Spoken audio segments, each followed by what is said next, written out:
खबरों पर भी फोकस कर लेते हैं। और कल बाजार बंद होने के बाद भी हमने देखा कि काफी सारे नंबर्स आए हैं। निफ्टी के तो कोई अहम नंबर्स नहीं थे, लेकिन वायदा बाजार और कैश सेगमेंट से हमने देखा कि काफी ढेर सारे नंबर्स देखने को मिले। और पूरा डिटेल्स लेकर हमारे साथ शरद इस वक्त मौजूद है। शरद, गुड मॉर्निंग। बताइए कौन कौन से नतीजे आए? जी बिल्कुल, लेकिन कॉल का जो 2-3 इंपॉर्टेंट पॉइंटर्स है ब्रिटानिया का, वो ज़रूर बोल दूं। उनके हालांकि मार्केट आवर्स में ही जो है उनके ओवरऑल नंबर्स आ गए थे, लेकिन कॉल में 2 या 3 इंपॉर्टेंट कमेंट्री है। सबसे पहला है कि जो उनकी बेकरी इंडस्ट्री सेगमेंट है, वहाँ पे इन्फ्लेशन सबसे ज़्यादा देखा गया है, और ये प्राइस इंक्रीज जो है दूसरे तिमाही में भी देखने वाली है ब्रिटानिया को। तो ये ज़रूर स्टॉक को फोकस में रखिएगा। हालांकि नॉर्मलाइजेशन हो सकती है थोड़ी सी मार्जिन्स में आगे जाते हुए। और रूरल सेगमेंट की बात करें तो यहाँ पे अच्छी ग्रोथ देखने मिली है, लगभग 1.5 गुना का जो है बढ़ोतरी देखने मिला है। और जो प्रीमियम कैटेगरीज है यहाँ पे अच्छे ग्रोथ देखने मिली है। अब फोकस करते हैं आपके एफएनओ और कैश सेगमेंट के स्टॉक्स में। तो सबसे पहले आएगा एलेंबिक फार्मा। यहाँ पे जो है थोड़ी सी प्राइस इरोजन देखी गई है, और रेवेन्यूज़ में जो है आप कह सकते हैं लगभग 5% का गिरावट आया। हालांकि लॉसेस जो है वो कम हुई है 158 करोड़ से 66 करोड़ तक। एलआईसी हाउसिंग फाइनेंस के नतीजे बहुत अच्छे आए हैं, और एनालिस्ट एस्टिमेट्स को बीट किया गया है, और एसेट क्वालिटी में भी इम्प्रूवमेंट देखी गई है। बारबेक्यू नेशन लगभग रेवेन्यूज़ 3 गुना बढ़ चुकी है, और जिस तरह हम देख रहे थे प्ले आउट कर रही थी लो बेस, और ऑफ कोर्स आप कह सकते हैं गोइंग आउट थीम जो है अब देखा जा रहा है, और कंपनी जो है घाटे से मुनाफे में भी आ गई है। और जो एसएसजी ग्रोथ है ऑफ कोर्स लो बेस के कारण 182% ईयर ऑन ईयर बेसिस पे ग्रोथ देखने मिला था। वेल्सपॉन कप के जो है थोड़े मिले जुले नतीजे देखने मिले हैं, और उनके ऑर्डर बुक जो गाइडेंस है वो जो है स्ट्रांग रही है। मन्नापुरम फाइनेंस की बात करें तो थोड़ी सी वीक सेट ऑफ नंबर्स देखने मिले। नेट इंटरेस्ट इनकम में भी गिरावट आई है, और प्रोविजंस हालांकि थोड़ी सी हल्की इंप्रूवमेंट ज़रूर देखने मिली है। स्पंदना स्फूर्ति फाइनेंशियल, ये भी स्टॉक फोकस में रहेगा। यहाँ पे जो है weak set of numbers year on year basis पे देखने मिले। नेट इंटरेस्ट इनकम में लगभग 42% का गिरावट आया है, और कंपनी जो है मुनाफे से घाटे में गई है। तो ऑफकोर्स इसमें जो है एक निम्स कॉन्ट्रैक्शन भी हुई है। बालकृष्ण इंडस्ट्रीज़ ऑफकोर्स स्टॉक में दबाव देखने मिला था, क्योंकि जो क्लास ए ट्रक ऑर्डर्स है यूएस में, नॉर्थ अमेरिका में, उनके नंबर्स कम आए थे, तो ऑलरेडी स्टॉक में थोड़ी प्रेशर थी। और जब नंबर्स आए तो यहाँ पे देख सकते कि रेवेन्यू लो बेस के कारण ऑलरेडी 45% भागा है, लेकिन जो इंटरनल्स हैं, बॉटम लाइन नंबर्स है, अभी भी जो है सप्लाई चेन इश्यूज़ और हायर इनपुट कॉस्ट से इम्पैक्ट हुए। उज्जीवन फाइनेंशियल सर्विसेज के बारे में बात करें तो अच्छे स्ट्रॉन्ग सेट ऑफ नंबर्स देखने मिले। नेट इंटरेस्ट इनकम 64% बढ़ा, और कंपनी जो है कह सकते हैं घाटे से मुनाफे में आई। कॉनकॉर भी रहेगा फोकस में। यहाँ पे एक टाइप से इनलाइन सेट ऑफ नंबर्स जो एक्सपेक्टेड थे वो देखने मिले। रेवेन्यू लगभग 10% का ग्रोथ आया, और एबिडा मार्जिन्स लगभग सपाट रहे हैं। दालमिया भारत, यहाँ पे अब जो है मिले जुले नतीजे देखने मिले हैं, एंड ऑफ कोर्स मार्जिन्स में बड़ी दबाव देखने मिली है, लगभग 10% का गिरावट आया है। अदानी इंटरप्राइजेज भी फोकस में रहेगा। बहुत सारे अनाउंसमेंट, कॉर्पोरेट अनाउंसमेंट आए हैं, लेकिन जो अर्निंग स्पेसिफिक बात करें तो शानदार नतीजे देखने मिले हैं। हालांकि मार्जिन्स में थोड़ी दबाव ज़रूर आई है, ऑलमोस्ट 300 बेसिस पॉइंट्स का, लेकिन ओवरऑल देखा जाए तो कामकाजी मुनाफा ले लीजिए 2 गुना हो गया, और आय में भी 3 गुना का बढ़त देखने मिला है। ग्लेनमार्क लाइफ साइंसेज जो है, जिस तरह फार्मा पैक चल रहा है, तो एक वीक सेट ऑफ रिजल्ट्स देखने मिली हैं। हालांकि सरप्राइजिंगली मार्जिन सपाट आए हैं, तो ये एक टाइप से एक इम्पॉर्टेंट ट्रिगर रह सकता है स्टॉक के लिए। जेबी केमिकल फार्मा, यहाँ पे भी जो है इंटरनल्स में थोड़ी इश्यूज ज़रूर आई हैं। मार्जिन्स 500 बेसिस पॉइंट गिरे हैं, हालांकि लो बेस के कारण 30% का रेवेन्यू ग्रोथ देखने मिला है। और आखिर में बात करेंगे बीएमएल स्टॉक का।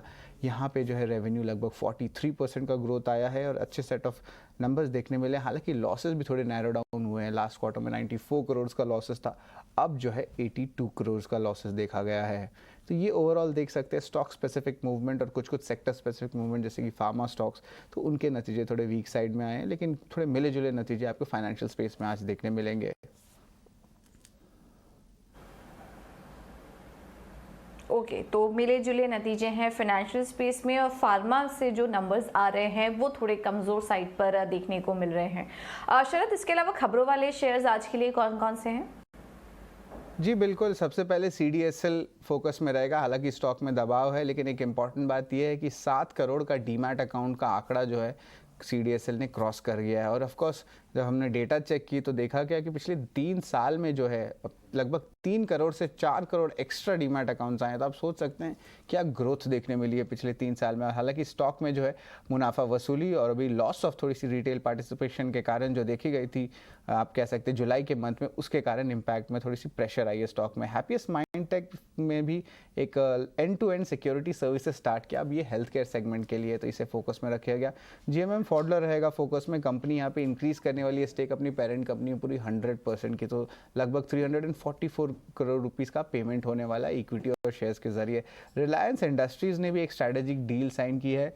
जो आपके अब्रॉड की ब्रांड है कपड़ों की, बैलेंसियागा, वो जो है अब इंडिया आएगी, तो इस पे जो है फोकस रहेगा। और बहुत सारे आप कह सकते हैं कि लग्जरी ब्रांड्स के साथ टाई अप ऑलरेडी रिलायंस कर चुका है। रिलायंस ब्रांड्स की जो आम है उसके ऊपर फोकस रहेगा। अदानी इंटरप्राइजेज में अहम 2 खबर आए हैं कि उन्होंने 8 इजराइल इनोवेशन अथॉरिटी के साथ करार साइन किया है सॉल्यूशंस बनाने के लिए।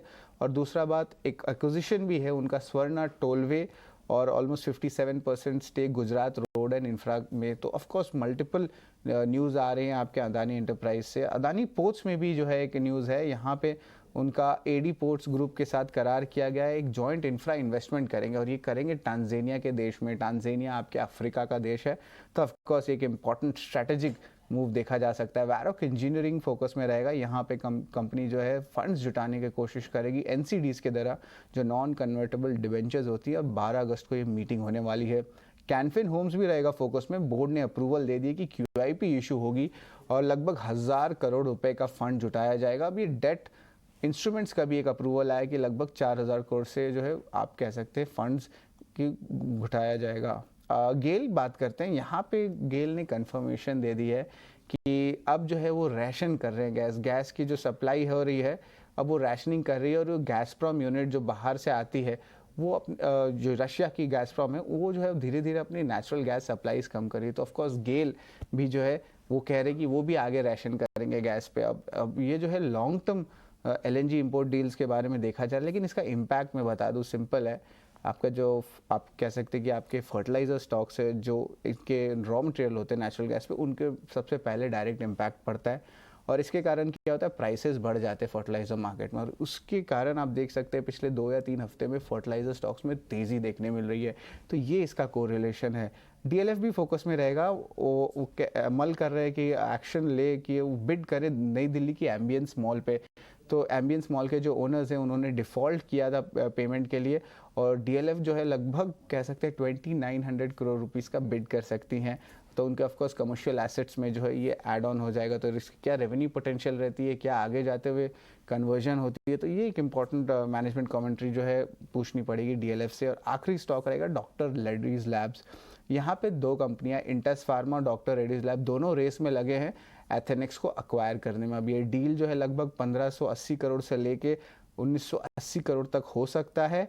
और ये इंपॉर्टेंट डील इसलिए क्योंकि ये जो कंपनी है, ये आप कह सकते हैं कैंसर बायोटेक्नोलॉजी कंपनी है जो कैंसर की थेरेपीज़ पे काम करती है। और इसका जो US मार्केट्स में जो स्टॉक जो लिस्टेड है, इसकी ऑलरेडी मतलब बहुत स्ट्रेंथ और स्टॉक्स में जो लगभग 20% का ग्रोथ देखने मिला है ऑलरेडी ओवरनाइट में। तो ऑफकोर्स देख सकते हैं कि बहुत एक्शन में रहने वाले हैं डॉक्टर रेड्डीज लैब्स आज।